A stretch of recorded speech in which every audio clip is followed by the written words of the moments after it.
ফেরাউনের নির্মম অত্যাচারে বিবি আসিয়ার বেহেশতে গমনের বিস্ময়কর ঘটনা।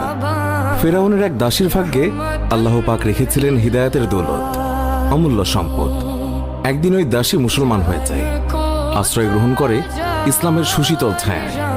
ইমানের আলো ছড়িয়ে পড়ে হৃদয়ের প্রতিটি কোণায়। দাসী তার ইমানের কথা গোপন রাখতে চেষ্টা করে, কিন্তু সম্ভব হয়নি। সে চেয়েছিল এই সংবাদটি কেউ না জানুক, অন্তত খোদার দাবিদার মহাপাপী ফেরাউন। কিন্তু তাও পারা যায়নি। ধীরে ধীরে একসময় ফেরাউনের কানেও পৌঁছে যায় দাসীর ইমান আনয়নের সংবাদ। ফেরাউন দাসীকে ডেকে পাঠায়, খবরের সত্যতা জানতে চায়। দাসী অকপটের সব কিছু স্বীকার করে। সুতরাং আর যায় কোথায়? দাসীর ছিল 2 কন্যা, তার মাঝে একজন দুগ্ধপায়ী শিশু। একটি বড় পাত্রে তেল গরম করতে নির্দেশ দেয় ফেরাউন। তেল টকবক করে ফুটতে শুরু করলে দাসীকে সম্বোধন করে সে বলে, আমাকে খোদা মানো, নইলে তোমার সন্তানরা এখনই দুনিয়া থেকে চিরতরে বিদায় নেবে। তাদেরকে আমি এই ফুটন্ত তেলে ডুবিয়ে মারব, নির্মমভাবে হত্যা করব, তারপর তোমাকেও মারব। সুতরাং ভেবে দেখো, মুসার খোদাকে খোদা মানবে নাকি আমাকে? ফেরাউনের কথায় দাসীর ইমান বিদ্যুতের ন্যায় জ্বলে ওঠে, ঝড়ের ন্যায় বেগবান হয়। সে অবিচল কণ্ঠে বলে, আরে মিথ্যে খোদা, আমার তো মাত্র 2টি মেয়ে। যদি আমার আরো কয়েকজন মেয়ে থাকতো, তাদেরকেও আমি খোদার রাহে বিসর্জন দিতাম, উৎসর্গ করতাম।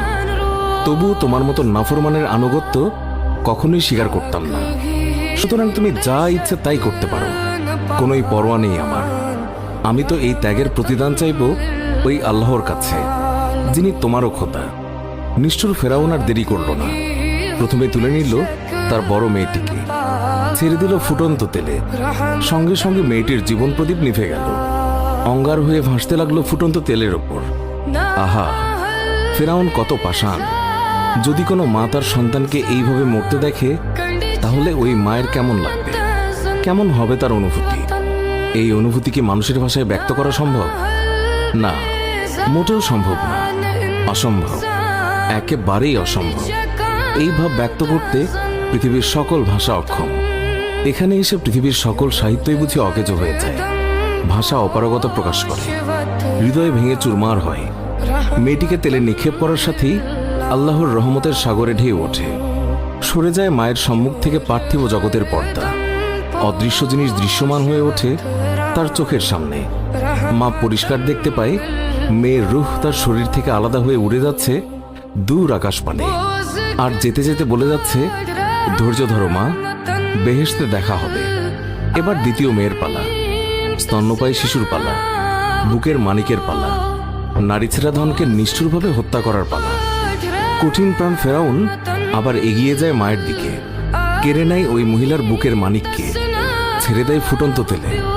মা তাকিয়ে দেখছে, তার চোখের সামনেই তার কলিজার টুকরার সন্তান উত্তপ্ত তেলে ভাজা ভাজা হচ্ছে। ওহ, কি নির্মম দৃশ্য, কি হৃদয় বিদারক চিত্র! পুনরায় উঠে গেল অদৃশ্যের পর্দা। মা দেখল দুগ্ধপায়ী শিশুটির আত্মাও চলে যাওয়ার সময় বলছে, মা, ধৈর্য ধরো, তোমার জন্য অপেক্ষা করছে মহাপুরস্কার। ওই দেখো বেহেশত।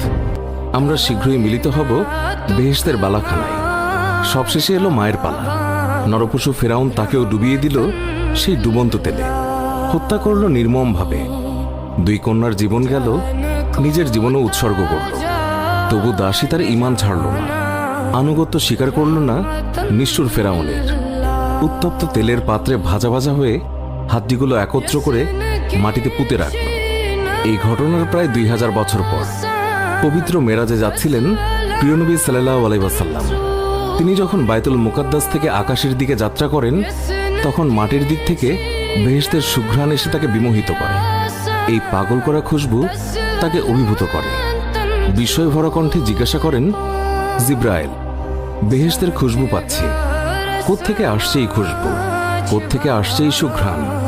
জিব্রাইল আলাইহিস সালাম বলেন, আজ থেকে 2000 বছর আগে এক ইমানদার দাসীকে তার 2 কন্যা সহ ফুটন্ত তেলে ডুবিয়ে হত্যা করেছিল নিষ্ঠুর ফেরাউন।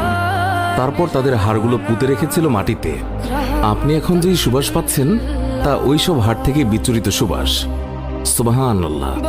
আবার ফিরে আসে পূর্বের কথায়। ফেরাউনের এই বিভৎস কাণ্ড প্রত্যক্ষ করেছিল তার পরিষদের লোকজন, এমনকি পরিবারের লোকজন। প্রত্যক্ষ করেছিল তার প্রাণপ্রিয় স্ত্রী আসিয়াও। এই ঘটনা আসিয়ার মনোজগতে দারুণভাবে নাড়া দেয়, প্রচণ্ড আলোড়ন সৃষ্টি করে। সেভাবে এত শক্তিশালী কোন সেই জিনিস যার কারণে একজন মা তার চোখের সামনে সন্তান বিসর্জন দিতে পারে, অকাতরে বিলিয়ে দিতে পারে নিজের জীবনটাও। অবশেষে তার বিশ্বাস হয় একমাত্র সত্য প্রভু ছাড়া আর কারো জন্য এইভাবে জীবন দেয়াই যায় না। আসিয়ার বুঝে আসে দাসীর দিনই প্রকৃত দিন, তার পথই নির্ভুল পথ, তার ইমানই খাঁটি ইমান। অতএব জীবনের কামিয়াবির জন্য এই দিনকেই গ্রহণ করতে হবে, এই ইমান আনয়ন করতে হবে, চলতে হবে এই পথে। সুতরাং আসিয়া আর কালক্ষেপণ করল না। মুসা আলাইসাল্লামের রবের ওপর ইমান এনে সে মুসলমান হয়ে গেল। আসিয়া ছিল ফেরাউনের সবচেয়ে প্রিয় জীবনসঙ্গিনী, সকলের চেয়ে সে বেশি ভালোবাসত তাকে। তাই ফেরাউন যখন শুনল আসিয়া মুসলমান হয়ে গেছে, তখন তার মাথায় যেন আকাশ ভেঙে পড়ল। শুধু তাই